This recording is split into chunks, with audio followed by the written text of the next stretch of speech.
Hello and welcome to the Outside Line podcast. I'm Peter. And I'm Emma.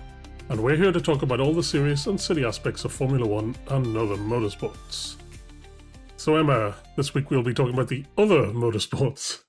The other ones that no one watches. Yeah. Because they aren't the important ones. Yeah. Little bit of WEC. A little bit of feeder series. Yeah. So we'll talk about WEC because I did watch it. I didn't. Oh dear. Fun. Yeah. Then I forgot. I also watched a little bit of the GB3. Maybe we might talk about that. And then I looked into what's going on in a bunch of the other series. So some of these I've seen bits, and I've seen bits of Indy NXT here and there. I've seen little bits of FREC here and there. So we might talk about them. But I thought we'd start with Goodwood. Yes. Because I think you were watching this, right? Yes, I did. I watched most of it. So I have a good idea what was going on at Goodwood. What was going on? Because I tuned in once or twice, mainly to watch the hill climb, I don't know, record attempts or something.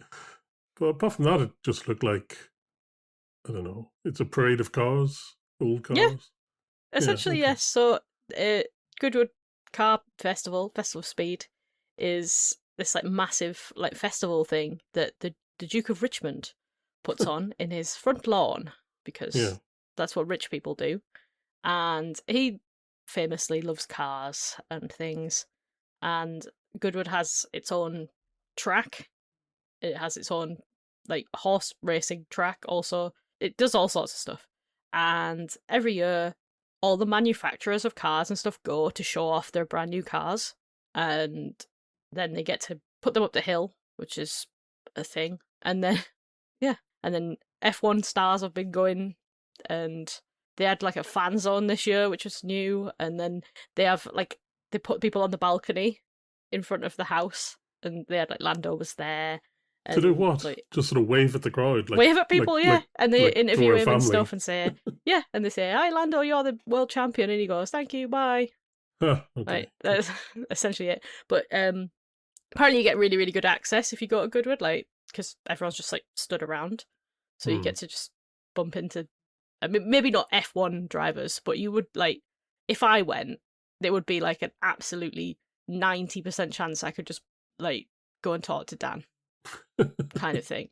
And maybe a 90% chance that a restraining order is written that same weekend. But yeah, maybe you shouldn't go. But speaking of Dan, Dan was there to show off the Gen4 Formula E car and to attempt to break some record in this hill climb. Yeah, so not the full record, because I think that's probably unbeatable for now. Yeah. But there was a 41-second benchmark set in the 90s by an F1 car by Nick Heidfeld. So, and then after that they banned F1 cars because it was too fast. So basically ever since then everyone's been trying to beat it, and Dan nearly beat it. He didn't beat it, but he nearly did. Yeah, so they had all the Formula E cars from Gen 1 to Gen 4 there. I saw a video of Lucas de Grassi talking about all of them. It was sort of interesting, yeah. And they had, random people driving.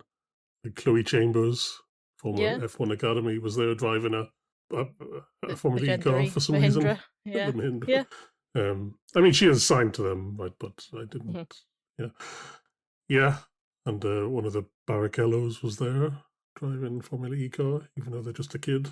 And, they get all sorts of random people to do it. Pepe Marti was there, but he wasn't driving a Formula E car. He was just driving a random Cupra. Yeah. Whereas Dan got the special job of driving the Gen 4 and doing the fast bit. He had to go as fast. It's only, as you said, it's 41 seconds it takes them to do this. So it's over pretty quickly. Yeah. And in the end, he didn't even win this year's competition, because this other electric car, this bizarre-looking Ford, basically it was just one giant rear wing, a lot of electric horsepower. So I think it has 1400, which compared to the Gen 4 FE car is only 800. So yeah. Yeah. That's the thing, is that so the guy who drove that, Romain Dumas, has won the last 5 in a row, I think, or the last 3 in a row. So, like, he's got a lot of experience in doing the hill climb. He's won the hill climb many times, and those cars are, like, purpose-built for it. So, for Dan to come second on his first try, right, overall, I'm proud of him. So patronising. Yeah. I'm proud of him.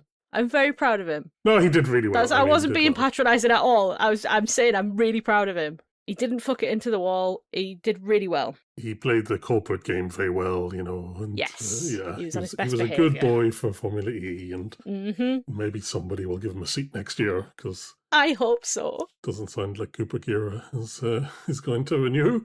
Do you know what? He's well short of Cooper Kira. Fuck him. Porsche, come on. Yes. Yeah. Yeah.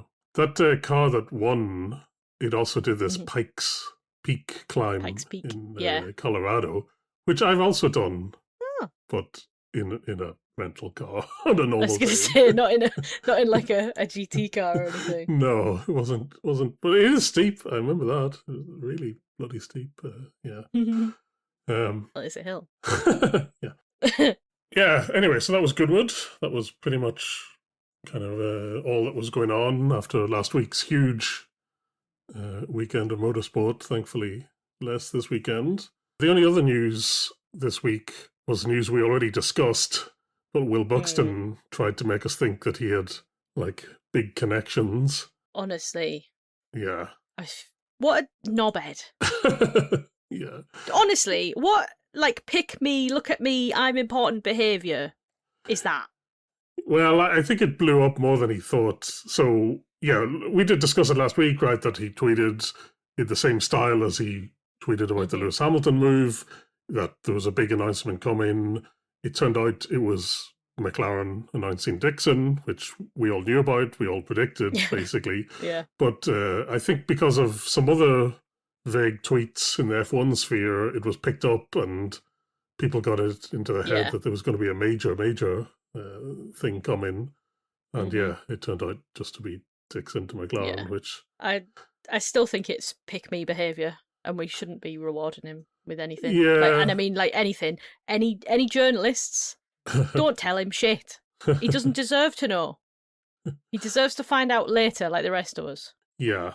I think he was trying to show he was a good boy, and he's into IndyCar now, and he'll treat IndyCar news the same way he treats F1 news. And that's why he tried to make the analogy to Hamilton, but yeah, kind of backfired. I mean, it doesn't really work though, because nobody fucking knows who Scott Dixon is outside of like the 10 people. Yeah, who well, watch exactly. IndyCar. It wasn't for them. It was for the 10 people who watch IndyCar. It's not IndyCar only gets, like, if you look on the IndyCar subreddit, they're like, this week we got 1.5 million, which, like, that's it's nothing really. It's better than what they were at. Like, it is like a big jump. Like they've added like 50% since they moved to Fox or something. But in terms of like worldwide, more people probably watch Goodwood. Maybe, yeah. I mean, I reckon they did. I reckon more people watch Goodwood. Great. So let us move to WEC. It was 6 hours of Sao Paulo into Lagos. Yep. Nice track. Yes, nice track. It did clash I wish I'd remembered it was on.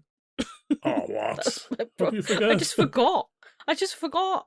Anyway, I should have remembered because I follow Logan Sargent on Instagram and he like posted about it the day before and I was like, aha, I remember WEC, and then I forgot WEC. Yeah, you never know because it comes on, like, it lasts so long, it comes on at funny times when it's all over the world. So yeah, it was at like 3:30 in the afternoon or something, kind of odd time. It did clash with IMSA, which was at this MoSport Speedway in Canada, but I did not watch that. Nah. But it did mean that some drivers who try to do both IMSA and WEC had to choose one. So there was a few people missing. I don't know if this meant this was the reason, or maybe it was always going to happen. But you know, Verone from F2, he was in LMGT3 in this race. Yes, I did Well, I say I didn't watch it, right? I saw 1 minute of it, very briefly, as I dipped in to see what had happened, like when it had started and when it was on, and I think I was like in the last sort of 15 minutes, so not much was really going to happen, I presumed. So I only watched 1 minute of it, and I did spot Verona's name. So yeah.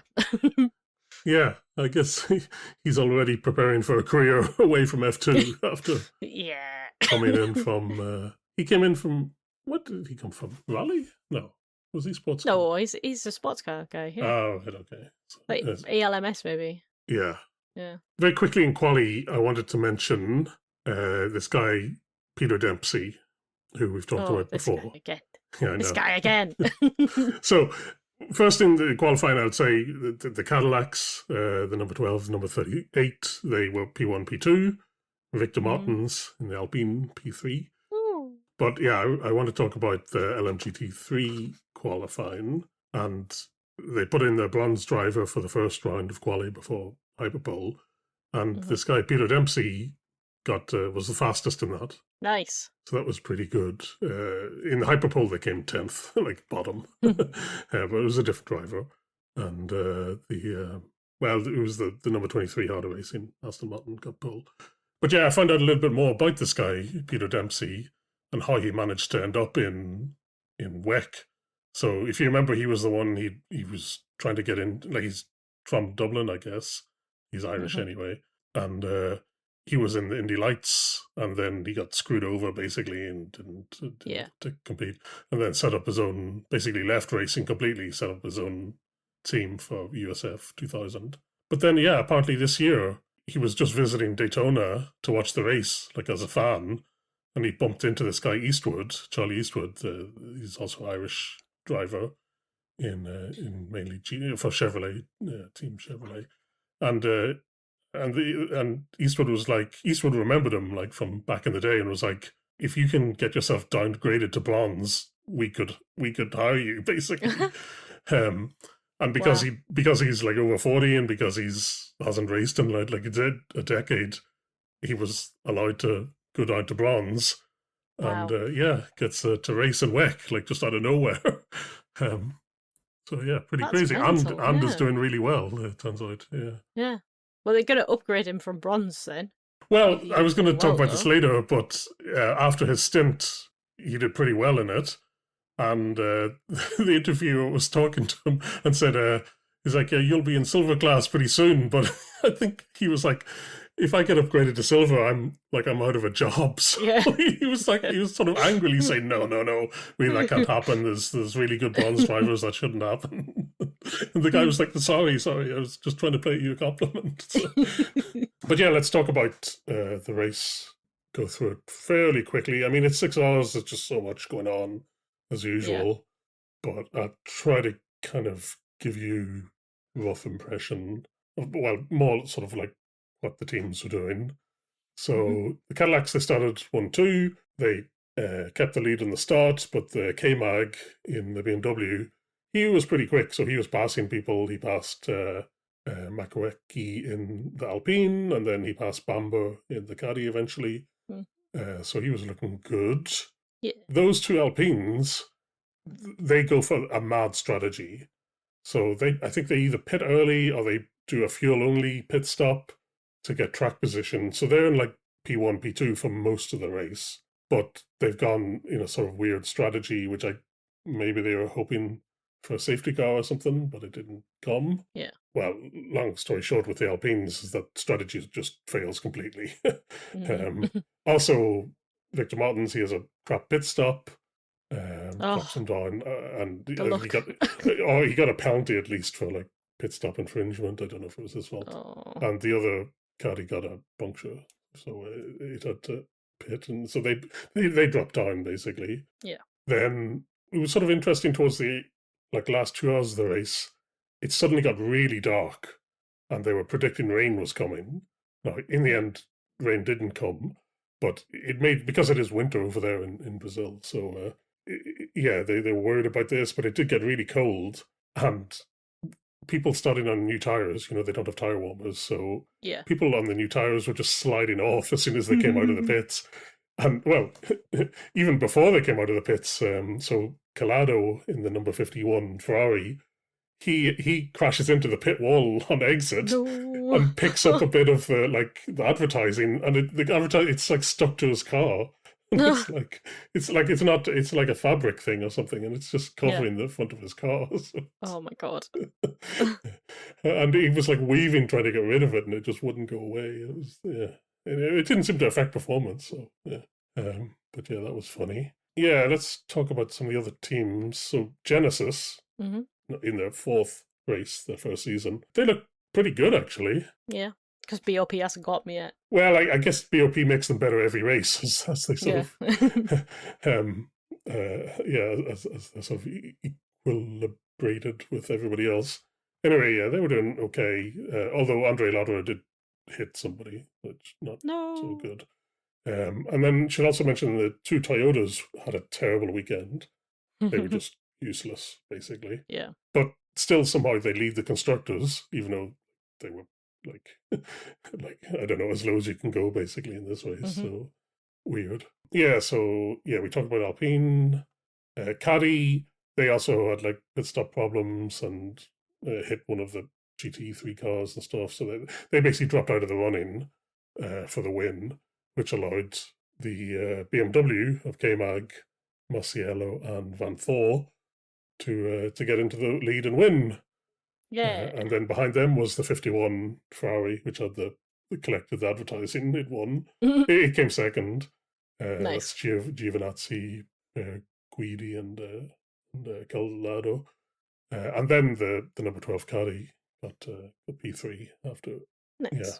In the in the Drivers' Championship, it meant that the other BMW is still winning, even though they didn't score that many points. So it's like René Rask and Frines, and then they're joint on points with Nick De Vries and Kobayashi and Conway in the Toyota, but they didn't score any points this weekend. So yeah, it was fun.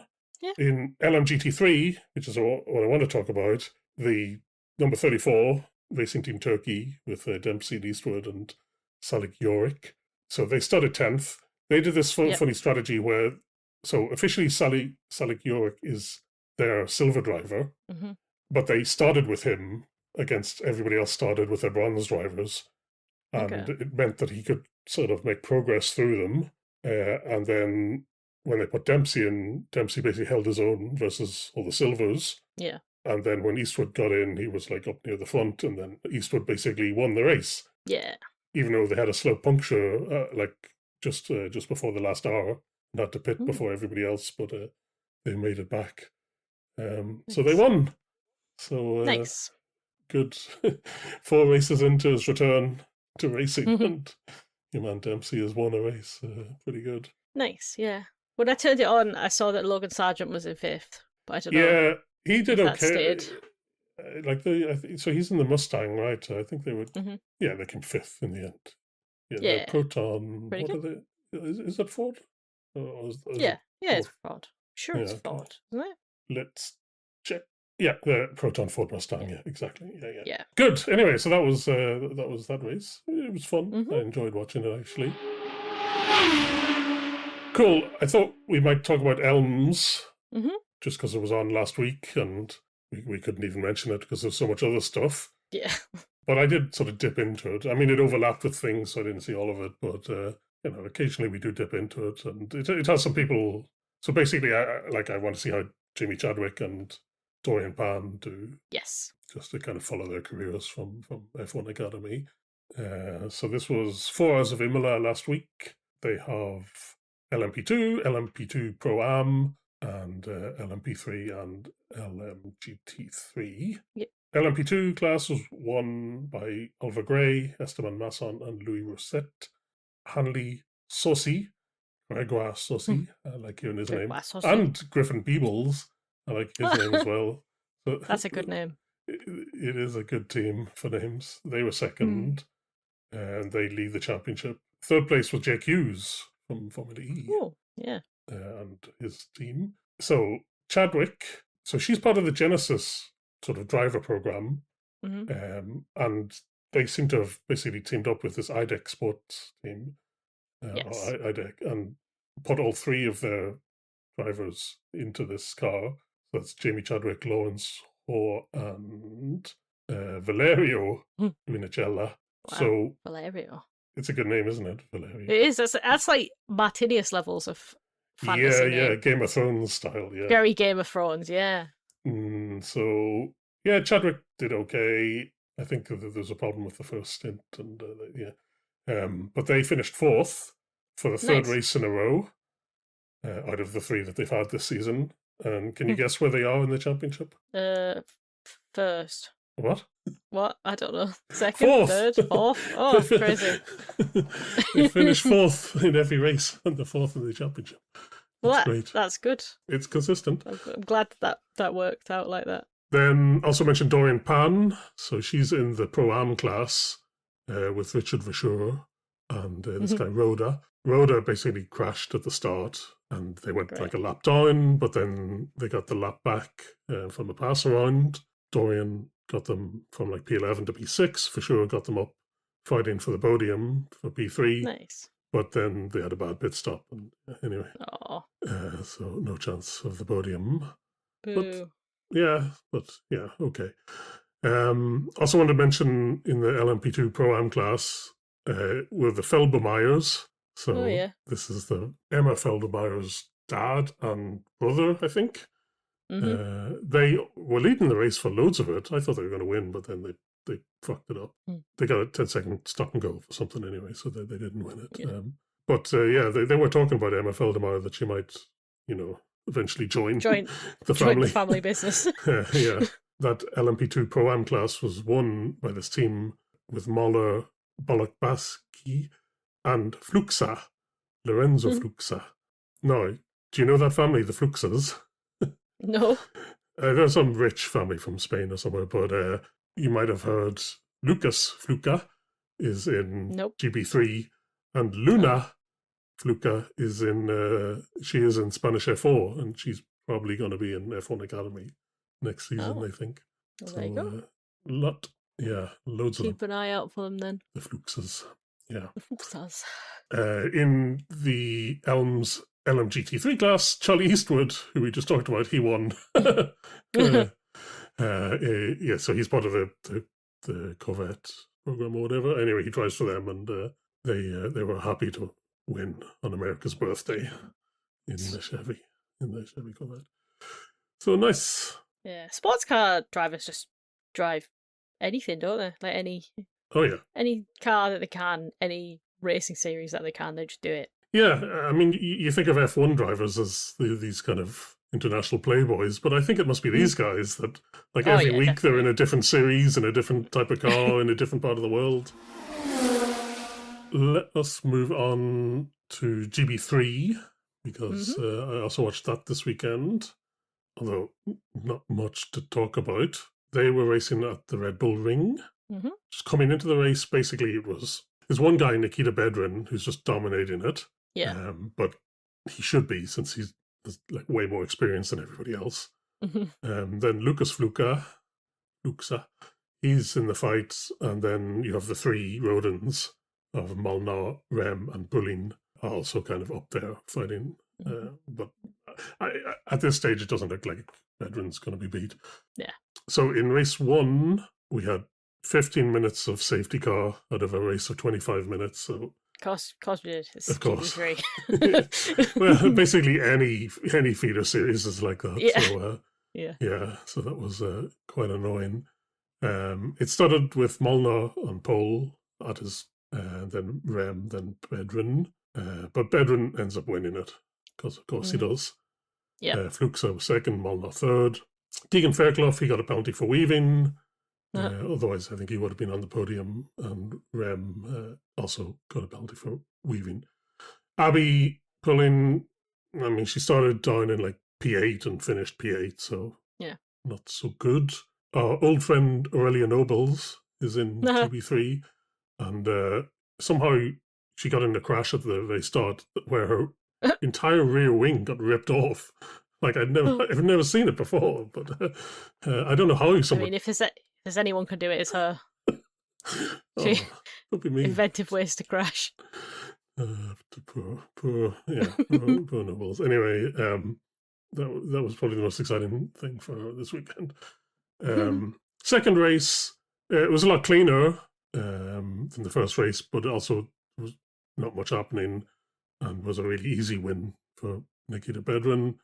Abby Pulling, she started P6 in this one, fell down the order to P8, but then got back to P6 because of penalties for the cars. So started and finished. Then in race 3, Pulling is now starting on P3. It's like a reverse grid, but of the average of the two races or something. It's funny. Okay. And in front of her were the Gonzalez brothers, who she should be beating. Unfortunately, she didn't have a very good start, and then there was like a big three-way crash that took her out, so that was her race over. Patricio Gonzalez ended up winning it. Nikita Bedrin second, and Leon Wilson third. So Bedrin 2 wins and a second, so he's really far ahead now in that championship. Yeah, but I don't know what's going to happen to him, because I was going to say we've talked about him before, right? Like that he was in F3. Yeah. So he should be dominating it, really. Exactly. Yeah, he's got experience in a higher class of car, many years, I think, experience in the higher class. So if he wasn't absolutely dominating it, I'd be worried. Yeah. Although, some people like Jin Nakamura dip in every so often, and he did win a race, but it's not a guarantee, but it should be, Yeah, he's the one, like, in the YouTube chat, it's just full of his fans saying, like, oh, if he wasn't Russian, he'd be in F1 by now, and blah, blah, like, it's nonsense. Absolute nonsense, yeah. But I think you need to go to F2 first. Yeah, exactly. More likely he goes to Formula E, I think, because he's part of the Penske. Yeah. Although Penske might not be in Formula E, but he's part of their development program, so if he ends up anywhere, it'll be there. Could always go to Indy. Yeah, with all the other Nikitas. Nikita Johnson. And could happen. Right. So I thought maybe we'd sort of briefly round up what's going on in some of the other series. Okay. Let's start with, let's go to Indy next, because we were just talking about it. So Indy next, three-way fight at the top between Fittipaldi, Enzo Fittipaldi, Timek Kucharek, and Nikita Johnson. We did mention that Miles Rowe did the last to first on an oval. Yes. At the, whatever it's called, Worldwide Technology place. So good for him. Then Road America, this guy DeTrulio, he was P2 at that oval, because if you look at the results, basically the oval's an anomaly, because most of the people who did well on the other courses don't do well on the oval. But this guy DeTrulio did pretty well at the oval, and as usual, he qualified P1 in both races, so he's really, really good at qualifying. But his races either don't go well, or he gets taken out, or there's some other reason. So he probably should be winning things easily, but just race pace or whatever is not there. Yeah. So in the first race in Road America, Loki Hughes got from P4 to P1. DeTrulio dropped to P3, and this guy Josh Pearson got P2. I did watch this race, and it was quite funny because Enzo Fittipaldi, who was fighting for the championship, had a very bad weekend. And in this race 1, he crashed into someone, tried to take a shortcut to get back to the pit lane, but ended up just like driving around. Like, I think there were like people walking around, and he was in the middle of them. So his engineer was like, I don't know where you are, but wherever you are, just stop right now and we'll find you. And it still took them like 10 minutes to find his car. So, that's so funny. Race 2, Loki Hughes, didn't go well for him. He crashed into Beaton and then went off, and Pearson crashed into him. DeTrulio, he ended up winning the race, but got disqualified. So things just never go well for him, because it's some sort of tyre infringement, they said, which I don't even know what that means. Probably like the pressure was slightly off or something. But so it meant that this guy Nannini inherited the win, and Kucharek, Timmy Kachao, as they call him. I wish they wouldn't. Yeah, I don't know if I should, but anyway, he qualified quite poorly, but did manage to recover for P2 in this race. So it's and Johnson wasn't anywhere to be seen here, really. Yeah. So, yeah, not a good weekend for Fittipaldi, but then we moved to Mid-Ohio, and somehow Fittipaldi got pole in both races and won both the races. Crazy. So, yeah, it's mad. So Kucharik got P2 in the race, in race 1, beaten P3. Beaton's form has improved quite a lot lately. He was that Australian guy who I think we talked about last year because he didn't take part in a FREC race because he was doing a trial for Indy NXT, and his team ended up losing the championship because he wasn't there. Yeah. So then, second race, DiTrulio tried to pass Fittipaldi at the start, but then went off and dropped back like 5 places. So another easy win for Fittipaldi. Beaton was second, Johnson P3. So basically, it's still those 3 people fighting for the championship, but now Fittipaldi has a okay lead. And there's only 5 races to go in Indy NXT, and 2 of them on ovals. So might not affect things too much. Yeah, so I mean, who would you have predicted last year that we'd see Enzo Fittipaldi in IndyCar next season? Absolutely not. Yeah. No way. But, weirder things have happened. What should we talk about? Oh, we dip into Formula 3. Yeah. At the start of the season, I said I was going to watch Formula 3 this year. I've basically not watched any races. It's always on too early. It's on way too early. And it's on far too early. Yeah. Basically, we're at the halfway stage here. It ends in Madrid with 3 races because of the race cancelled in Bahrain. Ugo Chukwu leads it with 104 points. Freddie Slater is second with 86, although he hasn't actually won a race yet. Oh. But I didn't realise this. But then there's another 20-point gap down to Théophile Nail. But then, they're all, he's on 60 points, but there's a load of people there with the same number of points. So, I didn't realise F3 was quite as random as it seems to be. Yeah. So, for example, Wharton in P15 has a win, and he's P15. So, mental. I think it's really quite random. So, yeah, maybe I was too harsh on Fornaroli and people who win it without actually winning a race. No. I'll still be harsh. Unless Freddie Slater wins without winning a race, and then I will be slightly less harsh. But he should probably win a race. I was interested in Fionn McLaughlin, but he's not doing particularly well. But making the jump from F4 to F3 without going through Formula Regional, I think it does take them a few seasons to adjust. Yeah. Like we saw with Soloff.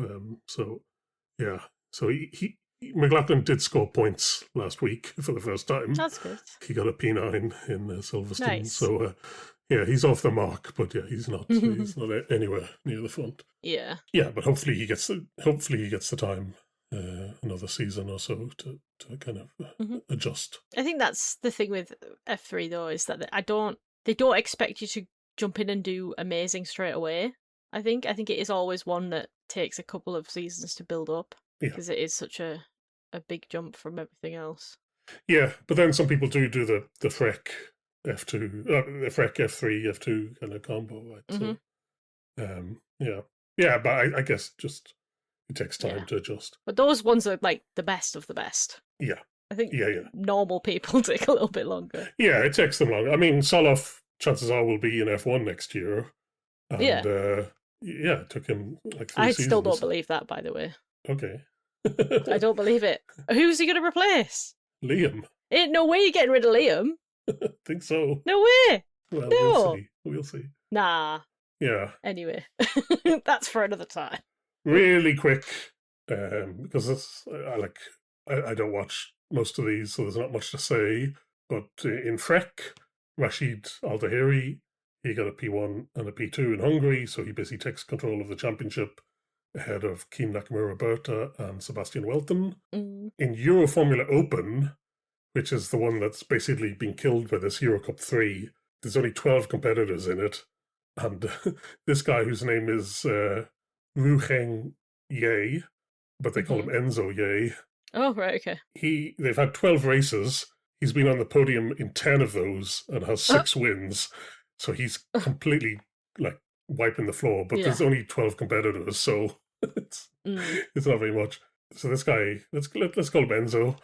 He did half a season in FREC last year, and his best position was P11. So yeah, I think this Euroformula Open is about to die, and it's basically been killed by this Eurocup 3. And in Eurocup 3, this guy called James Agosi has a pretty decent lead. He drives for Polo Motorsport, don't you know? Oh, does he? The same as Bianca Bustamante. Wow, what a team! What an incredible team! She has no points so far, unfortunately. For her, so. Really? What a shock! I'm so surprised. I'm not sure where else there is for her to go after this, but yeah, we'll see. The fucking bin. Yeah. In second place is Keanu Al-Azari. You know, he's got a cool name. We talked about him a little bit last year. He won the Winter Series in Eurocup 3. And then Ian Ekmans is in P2. Ian? I don't know how to say it. It's E-A-N. How would you pronounce that? I'd pronounce that Ian, yeah. Yeah, okay. He's Belgium. I was just confused about presumably a young person being called Ian, to be honest. Yeah, but it's a foreign Ian, so yeah. Yeah, okay. I don't know if we talked about it, but do you know, I think we did mention it, but do you know Linus Lundqvist? Yeah. So he was at Chip Ganassi Racing when they had 4 cars, and then when they had to switch to 3 cars, he got booted because, well, you can't fire Dixon, you can't fire Blow, and Kiffin Simpson brings in money. So yeah, he got launched from that, and basically he's been out of a job since then. Hasn't done any racing, it seems, but he did 1 round in Eurocup 3 just for the hell of it. Yeah. So he's there. He's age 27. And he's in there with all the 16-year-olds. The how do you do, fellow kids? Yeah, like he didn't do very well, so I don't know what is. Yeah. Oh, that's even more embarrassing. I know. You've gone into this essentially just a child's class and and been beaten by him. Oops. Yes. Yikes, man. I don't think it helped. I mean, why did he do it? I don't know. Probably for a confidence boost, and it's backfired. Maybe. It's very odd. Anyway, that's Eurocup 3. We'll see what happens. Because a few of them did make it into F3 this year, so we'll see. That's it. I was thought about talking about British F4 or Italian F4 or the Czech F4, but I can't. There's too many of them. There's too many F4s to even think about. I did actually watch some of the British F4 this weekend, but I can't remember anything about it. Yeah. A guy called Dries van Langerdock or something, I think, did quite well. Drives some McLaren. And I think, Chiara Batic, I don't think she did that well after Silverstone. After the highs of Silverstone. Let us finish with our usual features. Mm-hmm. So was it a waste of time this weekend? I mean, I only watched Goodwood, so... Yeah. And that was fine. And I mostly watched it on the Thursday as well, so oh my God, didn't even interfere with my weekend. I watched all the cars on Thursday, all the procession of cars, and then just dipped in for the hill climb and whenever they interviewed Dan, and it was great. I had a really good time. Okay. Then what about actual driver of the day? I mean, it's... You going to give it to Dan? No. Yes. Oh, okay. Fine. Obviously. For being a good boy. For being a good boy, yeah. I'm obviously going to give it to Peter Dempsey, because I can't stop talking about him. You've fallen in love with the man. What a career. Mad. Then what about attack mode? Surely I have an peaceful attack this mode. week. It's not peaceful. I have an attack mode. Okay. It's Dan related. Oh my God. It's just about people being annoying about him on the internet again. But so this morning, someone posted his on board of the hill climb onto the F1 subreddit. Yes. And basically, essentially, the usual shit happened, and everyone oh, who this fucking guy? Of all the people, why him? And just that comment that I sent you about someone saying Lucas Di Grassi's a better driver than him, which is wrong. Well, so wrong. Yeah, you sent that to us, and I was thinking of replying, who's won a race more recently? Right. Who's won a championship in Formula E? Right. Who's won a race more recently? Before last week, essentially, the week before, not Lucas Di Grassi for the last 4 years. So yeah, but that's the same with Dan. He also only won because of like a fluke, really, because they gambled on the tyres and it turned out to be right. So don't come at me with the Lucas Di Grassi's better than Dan. And also, he won the first championship when no one was doing it. So all of the things are wrong. There's no argument for it. Anyway, I actually commented on that post, but luckily for everyone, I don't have enough comment karma to post on Formula One. So no one has got to see my comment. But I was defending pretty hard. Oh, yeah. Yeah. Oh well. Fair enough. Next time. I know. Yeah. But yeah, it just annoys me when as soon as it happens, people are like, "Oh, this fucking guy!" Like, shut up. Yeah. Well, it annoys me that they have a bad impression of Dan from his exploits years and years ago. Yeah. Whereas I have a bad impression of Dan from his recent exploits. Yeah. They should at least get them all up to date. Yeah, sure. Good. Okay. What's he done recently? No, we haven't got time. Yeah. Right. Next week, F1 is back at Spa. Yeah, and F2 there as well. Can't wait to see the cars go slowly up Eau Rouge. Or attempt to kill them at the top. We'll never know. Oh, yeah, they'll be super clipping down, what's it called? Something... The Camel Straight. Camel Straight, yeah. Yeah. Yeah. We also got Indy at the Nashville Super Speedway Oval. Speedway. So that'll be another win for Joe New, of course. That is home. That's a home race for him, isn't it? I think could be. It could be a Santino Ferrucci win. What? Just try to pick up like someone who's good at ovals, and that was the first name that came into my head. I think Lundgaard's got to win just to show, just to piss everyone off. Yeah. Yeah. Could be another throw win. It could be, could be proof to McLaren why they've signed him back again. Anyway, that's next week. Yep. But yeah, that's all for today. If you have any questions or comments, our email address is theoutsidelinepod@gmail.com. We are also on Blue Sky at The Outside Line Pod. Otherwise, we'll see you next week. Bye. Bye.